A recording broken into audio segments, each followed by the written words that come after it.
Stampers, Kim from stampingimperfection.com. Welcome to my craft room. I want to share with you a quick technique. I'm using the Sparkle-n-Sprinkel January Rose Heart video kit, and I really like this kit. It actually came with that Rose Heart stamp set, those enamel hearts, they're called heart drops from HAI, a lot of cardstock. It came with 3 different layers of cardstock and card bases and envelopes for 5 cards. It also came with some sticker sheets. It came with 2 different embossing powders and 2 different glitters, which actually turned out to be really fun to play with. So far I've created, you can see, 5 completely different cards with this stamp set, and I still haven't used it. It's actually a 3-layer heart, and I have not used all 3 of the layers on any of these cards. And the last 2 cards that I showed there are using the tiny image and one of the sentiments. And I want to show you that technique because I think that when you take a small image and line it up like that in one single line and you get a really clean and simple card, it actually gives you a lot of impact. So you can do this with your stamp positioner. So I'm going to show you how I do it with my stamp positioner. And this would work in any stamp positioner. I think it's more about the grid paper that I created for myself. And if you see there in my stamp positioner, I have a piece of grid paper, and basically that's like a pad of the Stampin' Up! Grid paper, and lots of companies make this grid paper. I just cut it down to fit inside there, and I laminated it. So I use that as I actually use that as a surface to stamp on, and I actually pull that out a lot from my stamp positioner and do quite a bit with it actually. So I use it for all kinds of things. This particular one actually has a bold line 1 inch from the bottom there, and that is super helpful. I'm going to use that line to actually line up this card, or this stamp. So what I did at first was I put the card down. Notice that the card, this is cut 4 by 5 1/4, and the edge of the card is at 4, so I want the edge of the stamp to be at 4. And I sort of like put it on that grid paper to see how wide that stamp was, so I would know how far I had to pull it over. And I'm just lining the bottom up with that bold vertical line, and I lined it that bold horizontal line, and then I'm lining it vertically with a line. And I can, as I practice closing it, I realize I don't have it over far enough, so I actually need to move it. And I'm left-handed. I don't know if anybody else has this issue, but the fact that it's numbered 1 through 8 from right to left, I don't like. That's one thing that bothers me, and I'm sure that I could get a new strip that goes from 1 to 8 in the other direction, but I always stamp in that lower left-hand corner, and I don't know whether that's just because I'm left-handed, but it's just, so I'm always subtracting measurements in my head to do this. So this really helps me, because if I flip that that grid paper I made, I actually have it from 1 through 7 or 8 on the other side. Okay, so I've lined that up. I just inked it up in permanent black and stamped it, and I measured that to be about 3 1/2 of those boxes. So it's really about 7/8 inch wide. So I moved it over 3 1/2 boxes. So I'm just inking it up again, and I haven't moved my stamp. I'm just moving my paper to the right. And you've probably, if you have a stamp positioner, you've seen lots of positions. So I'm moving 1/2, 1, 2, 3 boxes. And that's about how wide I decided that my stamp was when I put it down on that grid paper, which is why I love having that grid paper. I have trouble seeing the etched lines or I guess they're laser cut lines now. So here I go, 1, 2, 3.5, and the top of that has lines on it, so I'm actually just lining it up with that 1/8 inch in the middle of each one of those squares is 1/4 of an inch, and the top where I have the measurements actually has a in eighths. And I have it flipped this way because I wanted to line up the bottom of that stamp with that bold line that's going across at what is 5 inches on my thing. If you want to make one of these, you could actually draw in some bold lines where you think you'll use them most often before you laminate it. I've done that on a couple also. Since making this video, I decided I need some more bold lines. I see bold lines better. Now I'm just going to clean off since it's laminated, even though this is permanent ink, I'm just wiping it right away before it dries. If it dried on there, I just used my StazOn ink cleaner or an alcohol baby wipe, or an alcohol wipe, or just I use like rubbing alcohol on a cotton swab. So I'm just lining this up now, and I'm making sure I have the sentiment in the right direction. It says sweet friend. There's one that says I love you and one that says sweet friend in this rose heart kit. And you can purchase the stamp set separately, and you can purchase all the parts separately. The only thing I couldn't find on Sparkle-n-Sprinkel's website were those pretty little heart drops from HAI. And I really have been having fun adding those little heart drops to my projects. So right now I'm just lining up that sentiment. I know it needs to go below that line, that bold line there. So I'm just kind of lining it up, and I'm actually moving my card stock up because I have lined the stamp up with that bold line. So having something like that is actually kind of perfect.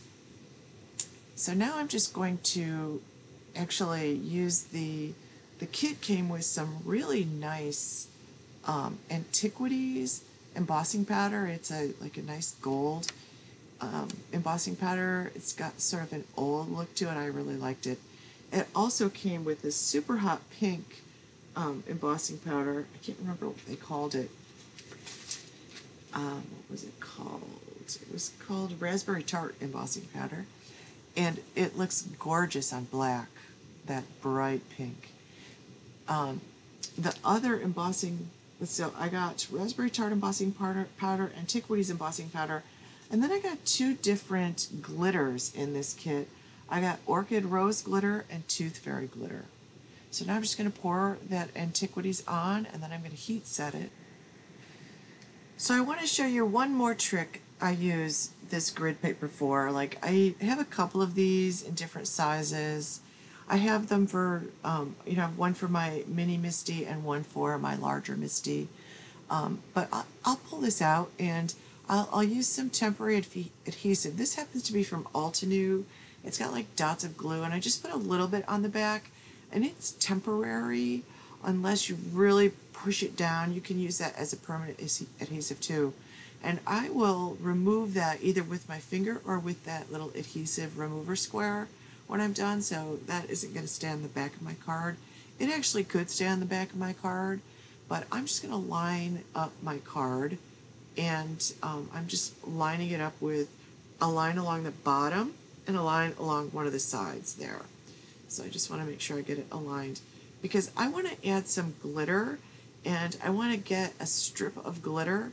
This card kit came with 2 super pretty glitters, so I want to use one of them.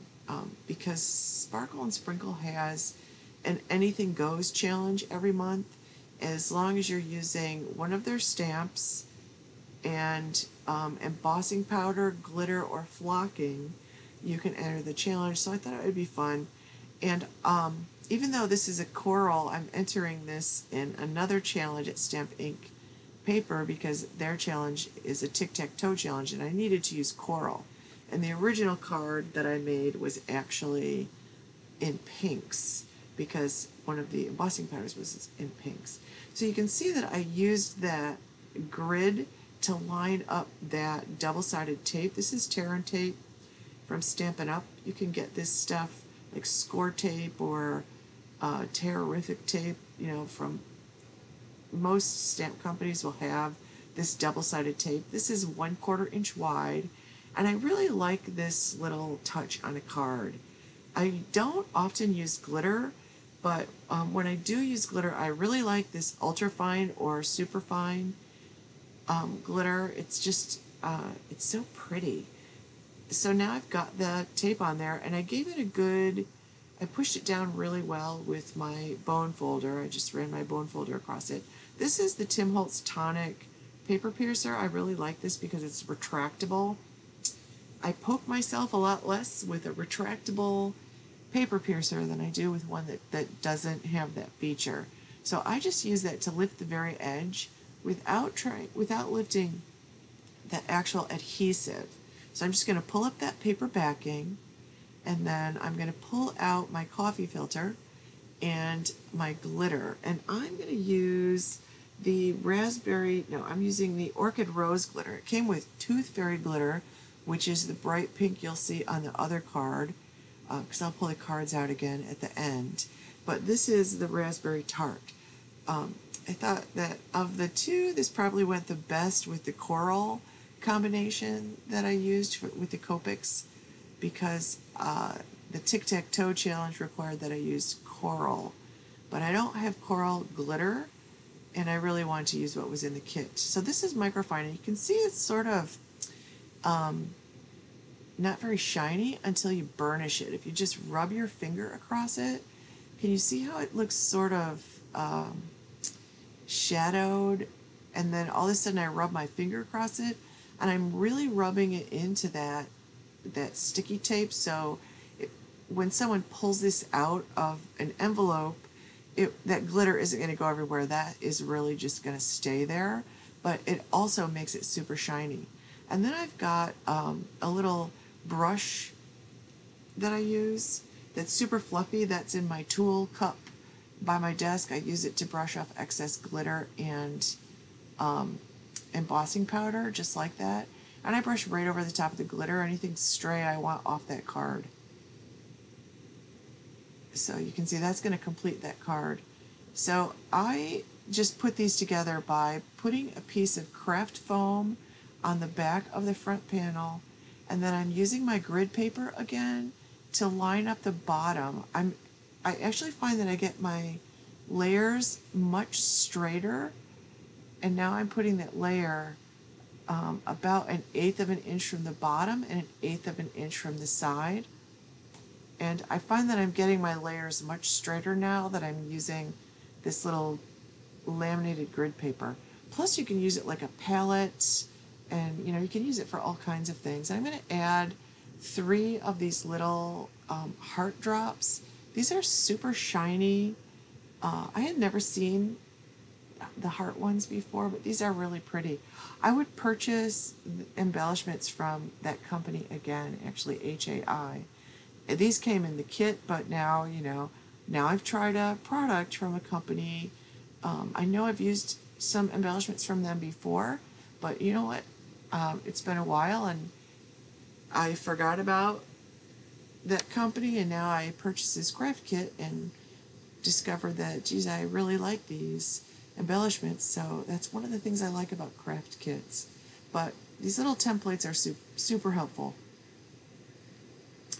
And as is this piece right here. So I'm just going to complete that card, and let me pull out my other cards to show you the variety that I have. So I've got this one that I created at the beginning of the video, and again I'm just going to put craft foam behind it and then put it on a card base, and I just used my 2-sided sticky tape, the same 1/4 inch tape I used to put the glitter on. That one I colored in just one of the images. I did one in pink, I did one in coral, and then I did the other background ones. And that heart with the blue wash on it, I just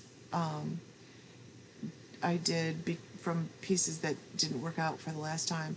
And then I used the top one in the right with the glitter back. I used 2-sided sticky paper from Catherine Pooler, and just cut a 3x3 square, and it made a perfect backdrop, and burnished it just like I did the strip. So thanks for watching. Stop by my blog at stampingimperfection.com. Give this video a like and share with your friends. Thanks for watching.